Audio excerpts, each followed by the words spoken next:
Mexico is the United States' top trading partner. In 2024, it exported almost $506 billion in goods, with the top three sectors being automotive, electronics and machinery, and agriculture. Tariffs 25% on Canada and 25% on Mexico. On Tuesday, hours after the tariffs were imposed, Mexican President Claudia Sheinbaum said she would defend her country's interests.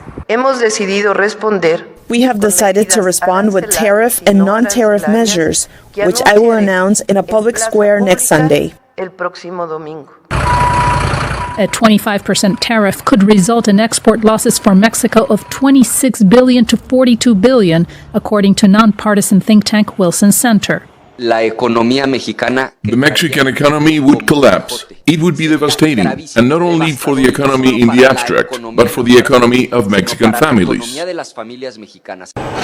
On Wednesday, the White House announced it would exempt cars from the tariffs. On Thursday, following a phone call with Sheinbaum, Trump paused tariffs on other goods that comply with the U.S.-Mexico-Canada agreement, negotiated during his first term. While Trump shared his decision on social media, Sheinbaum described her conversation with Trump as respectful about shared interests. Why?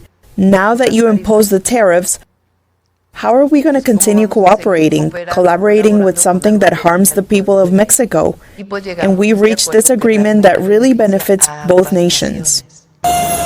Despite the temporary reprieve, Mexican business leaders remain concerned about the possibility of a tariff war. The uncertainty makes it difficult for businesses to plan. Carlos Jaramillo, president of the Tijuana Business Coordinating Council, says, The reality is that we don't necessarily have to talk about China, but we do need to consider other markets. We can't remain so heavily dependent on the United States. Concerns are particularly acute in Mexico's border cities. Maquiladoras, factories that import materials for assembly and export finished products to the U.S., are a major driver for local economies.